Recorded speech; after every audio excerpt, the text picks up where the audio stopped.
Kelompok kami akan membahas tentang shaping and token economy. Yang pertama adalah mengenai shaping. Pengertian shaping adalah mengembangkan perilaku dengan penguat berturut-turut dan perkiraan yang teliti, serta menghilangkan pikiran yang terdahulu dari perilaku.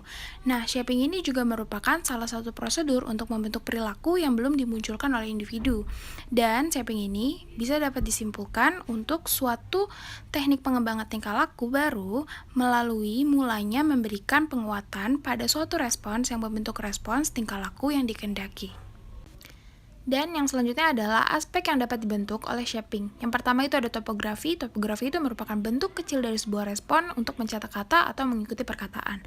Nah, misalkan kita dalam membentuk kata mama, kita akan memulainya dengan menulis huruf M, A, M, A, baru menjadi kata mama. Seperti itu. Nah, yang kedua ada amount. Amount itu merupakan aspek yang diperhatikan dari jumlah perilaku yang kita bentuk atau langkah-langkah yang telah direncanakan. Misalnya adalah seorang anak yang belajar berjalan. Nah, yang ketiga adalah intensity. Ini merupakan kekuatan respon dari suatu aktivitas. Misalkan adalah latihan mengemudi mobil. Dan yang selanjutnya adalah penerapan shaping. Penerapan shaping itu ada 3, yaitu ada sistematis, yaitu harus mengikuti langkah-langkah atau prosedur yang jelas. Dan yang tidak sistematis adalah tidak adanya prosedur yang jelas. Dan yang ketiga ada self-shaping, yaitu adanya pembentukan perilaku oleh diri kita sendiri. Misalkan, contohnya kita sedang latihan untuk membuat kue. Pada awalnya kita akan merasa kue itu asin atau kemanisan, tapi karena kita sudah sering untuk melakukannya, maka kita bisa memasak kue-kue yang enak. Langkah-langkah dalam shaping. Yang pertama, menentukan perilaku akhir yang diinginkan bisa topografi saja, amount saja, intensity saja, atau ketiga-tiganya bisa dipakai sekaligus. Yang kedua, memilih perilaku awal sebagai modal sehingga akhir dari perilaku memenuhi harapan. Ketiga, memilih tahap pembentukan langkah-langkah dari shaping. Hal ini dilakukan supaya dalam pemberian reinforcement bisa lebih terencana. Keempat, bergerak pada tempat yang benar, moving, supaya subjek berhasil dalam melakukannya. Jangan terlalu cepat mengajari, usahakan disesuaikan dengan perkembangan dari anak. Token ekonomi merupakan sebuah sistem reinforcement untuk perilaku yang dikelola dan diubah. Seseorang mesti dihadiahi atau diberikan penguatan untuk meningkatkan atau mengurangi perilaku yang diinginkan. Token ekonomi atau tabungan kepingan adalah pemberian satu kepingan atau suatu tanda, satu isyarat sesegera mungkin setiap kali setelah perilaku sasaran muncul. Kepingan-kepingan ini nantinya dapat ditukar dengan benda atau aktivitas pengukuh yang diinginkan oleh subjek. Tujuan utama dari token ekonomi adalah untuk menguatkan perilaku yang diinginkan terhadap klien. Hal ini digunakan sebagai program untuk mengurangi perilaku mereka yang tidak menyenangkan melalui sebuah struktur lingkungan, treatment pada setting yang mendidik.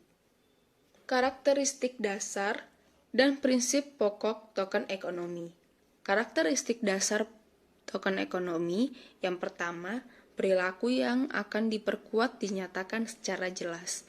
Kedua, prosedur didesain untuk memberikan stimulus yang diperkuat atau token ketika perilaku yang diinginkan atau target behavior muncul. Ketiga, aturan dibuat untuk menentukan penukaran token pada objek yang diperkuat. Prinsip pokok token ekonomi. Yang pertama, memberikan token segera setelah perilaku target yang diinginkan terjadi. Kedua, memberikan pujian pada individu di samping memberikan token setiap kali perilaku yang diinginkan terjadi. Ketiga, untuk anak-anak atau individu dengan cacat intelektual yang cukup parah, di awal program, backup reinforce harus diberikan bersamaan dengan diberikannya token. Keempat, sebelum individu berhenti melakukan perawatan, prosedur token ekonomi harus dihentikan. Selanjutnya, langkah-langkah melakukan token ekonomi. Yang pertama, kita harus menentukan perilaku targetnya terlebih dahulu. Lalu, penentuan perilaku target ini harus observable dan operasional. Tujuannya untuk menegaskan bahwa individu yang ingin diubah perilakunya benar-benar mengetahui apa yang harus dilakukannya. Yang kedua, identifikasi item yang bisa dilakukan sebagai token. Token yang dimaksudkan ini haruslah sesuatu yang nyata, real, dan observable, dan bisa diberikan sesegera mungkin oleh agen perubahan kepada individu yang dijadikan target pengubahan perilaku, serta perilaku yang diinginkan muncul. Yang ketiga, identifikasi backup reinforcer, yaitu harus dipilih secara khusus dan disesuaikan dengan karakteristik individu yang dijadikan sasaran untuk pengubahan tingkah laku. Yang bisa dijadikan sebagai backup reinforcer ini adalah sesuatu yang berada di luar kebutuhan dasar individu. Yang keempat, memutuskan jadwal yang tepat untuk pemberian reinforcement. Jika ini berisi kapan seseorang bisa mendapatkan tokennya, ada jadwal yang dinamakan intermittent dan ada pula yang dinamakan dengan continue atau berkelanjutan. Lalu yang kelima, menetapkan banyaknya token yang bisa ditukar. Setelah berhasil mengumpulkan token sebanyak yang ditentukan, individu dapat melakukan backup reinforcer yang telah disediakan oleh agen perubahan. Lalu menetapkan waktu dan tempat penukaran token. Individu diperbolehkan untuk menukarkan token mereka dengan backup reinforcer. Waktu dan tempat untuk penukaran harus direncanakan terlebih dahulu. Lalu memutuskan perlunya pemberlakuan response cost. Token ekonomi tidak perlu memasukkan response cost sebagai salah satu komponennya. Jika perilaku yang tidak diinginkan tiba-tiba muncul, maka response cost bisa dimasukkan ke dalam token ekonomi. Lalu yang terakhir, latihan dan manajemen staff.